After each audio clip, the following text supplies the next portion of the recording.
بسم اللہ الرحمن الرحیم جی، صحیح بخاری کی حدیث ہے 4108، جس میں حضرت معاویہ نے حضرت عبداللہ بن عمر کو دھمکی دی تھی، جس کا بالکل صراحت کے ساتھ بیان ہے۔ مسئلہ تحکیم کے بعد حضرت معاویہ پہلی دفعہ مدینہ آئے تھے اور وہاں پر خطبہ دیا، اور اس خطبے میں انہوں نے سارے لوگ جس طرح ظاہر آئے ہوئے تھے، اس وقت کے بادشاہ تھے تو سارے لوگ اس میں جتھوں میں اور گروہوں میں مسجد میں بیٹھے ہوئے تھے، تو انہوں نے آگے خطبہ دیا، اور خطبے میں حضرت عبداللہ بن عمر رضی اللہ تعالیٰ عنہ نہیں تھے۔ حضرت عبداللہ بن عمر اپنی جو ہمشیرہ تھی ام المؤمنین حضرت سیدہ حفصہ رضی اللہ تعالیٰ عنہ، ان کے پاس تھے۔ حضرت حفصہ کو بھی اس معاملے کا پتہ تھا کہ حضرت معاویہ آئے ہوئے ہیں اور یہ سارا معاملہ ہو رہا ہے، اور معاملہ گرما گرم تھا۔ تو حضرت حفصہ نے حضرت عبداللہ بن عمر کو فرمایا کہ جلدی جاؤ اور اس مجمع میں شریک ہو کہ تمہاری عدم شرکت کو کسی سازش پر مبنی نہ قرار دے دیا جائے کہ تم نہیں ہو تو لہٰذا کوئی سازش کر رہے ہو۔ حضرت عبداللہ بن عمر نے فرمایا کہ میرا تو اب امر خلافت سے لینا دینا نہیں، لیکن اس کے باوجود با اصرار وہ واپس آ گئے، آ کے بیٹھ گئے۔ حضرت معاویہ نے خطبہ دیا، اور خطبے میں کہتے ہیں کہ اگر کوئی تم میں سے امر خلافت اور اقتدار کے متعلق بولنا چاہتا ہے تو وہ سر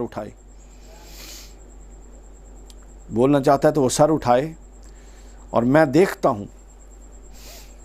کہ یقیناً میں یعنی ہم اس کے اور اس کے باپ سے بھی زیادہ امر خلافت کے مستحق ہیں، نعوذ باللہ من ذالک۔ وہاں پہ ایسا کون تھا کہ جس کا باپ بھی خلیفہ رہ چکا تھا؟ اکیلے عبداللہ بن عمر تھے۔ راوی حدیث جو ہیں حبیب بن مسلم تابعی بیان کرتے ہیں کہ میں نے بعد میں، اب یہ بات ہو گئی، حضرت عبداللہ بن عمر خاموش رہے، اس دھمکی آمیز صریح جملے کر جو صحیح بخاری میں ہے 4108 نمبر حدیث، خاموش رہے۔ کہتے ہیں کہ میں نے عبداللہ بن عمر سے پوچھا کہ آپ نے حضرت معاویہ کو جواب کیوں نہیں دیا؟ یہاں سے ایک بڑا غور طلب نقطہ آتا ہے۔ اس کا مطلب ہے ہر شخص یہ سمجھ رہا تھا کہ حضرت معاویہ جو دھمکی جس کو دے رہے ہیں وہ کسی عام کو نہیں بلکہ عبداللہ بن عمر کو دے رہے ہیں۔ نہیں تو اس کو چاہیے تھا نا، جو حدیث روایت کرنے والا راوی حبیب بن مسلم، وہ کسی اور کے پاس بھی جاتا، بھائی تم کیوں نہیں بولے؟ سیدھا عبداللہ بن عمر کے پاس آیا۔ اب آگے حضرت عبداللہ بن عمر نے بھی یہ نہیں کہا کہ بھائی وہ کسی اور کو کہہ رہے ہوں گے، نہیں۔ عبداللہ بن عمر نے فرمایا کہ میں نے ارادہ کیا تھا کہ اس وقت اپنی گوٹ کو کھولوں، یوں کر کے بیٹھے تھے، اس کو کھولوں اور اٹھوں اور جواب دوں، اور اس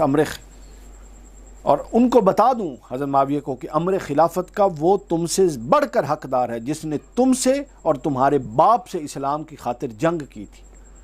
یہاں سے دو شخص مراد ہیں، یا خود حضرت عبداللہ بن عمر مراد ہیں، یا حضرت مولا علی مراد ہیں، یا خود حضرت عمر فاروق مراد ہو سکتی ہیں۔ حضرت عبداللہ بن عمر نے یہ کہا۔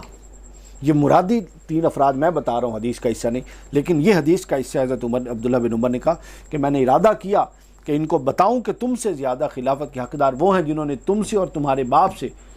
جنگ کی تھی عالم کفر میں، اور وہ اسلام کے علمبردار تھے، مگر پھر میں ڈر گیا کہ کہیں کوئی ایسی بات نہ کہہ دوں کہ جو فتنے اور انتشار کا باعث ہو۔ پوزیسو، یہ پیسو نیچر کے تھے، طبیعت کے تھے، پروگریسو اور ایکٹیو نیچر طبیعت کے نہیں تھے حضرت عبداللہ بن عمر۔ تو فرماتے ہیں کہ میں پیچھے ہٹ گیا اور میں خون ریزی سے بچ گیا، خون ریزی نہ ہو جائے اس بات سے ڈر گیا، اور میری بات کا غلط مطلب نہ لے لیا جائے، انتشار کا باعث نہ بن جائے، یعنی یہی نہ سمجھ لیا جائے کہ میں خود کو ہی اس بات کرنے سے مراد ہے کہ میں خود دعوی خلافت کرنا چاہتا ہوں، اس لیے میں خاموش ہو گیا۔ چنانچہ میں نے اللہ کی تیار کردہ جنت کی نعمتوں کی طرف اپنا تصور جما دیا اور صبر سے خاموش رہا۔ راوی حبیب بن مسلم تابعی، اس نے اس پر کہا کہ سیدنا عبداللہ بن عمر نے یوں خاموشی اختیار کر کے اپنی عزت بھی بچائی اور اپنی جان بھی بچا لی۔ حضرت صاحب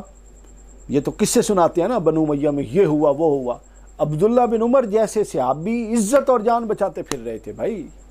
یہ بخاری کی حدیث ہے، کوئی بندہ چیلنج کر دے، صحیح بخاری حدیث نمبر 4108۔ حضرت عمر بن عبداللہ کو کہا جاتا تھا کہ ہے تم میں سے کوئی، تمہارا باپ ہے، کون ہے؟ ہم ہیں خلیفہ،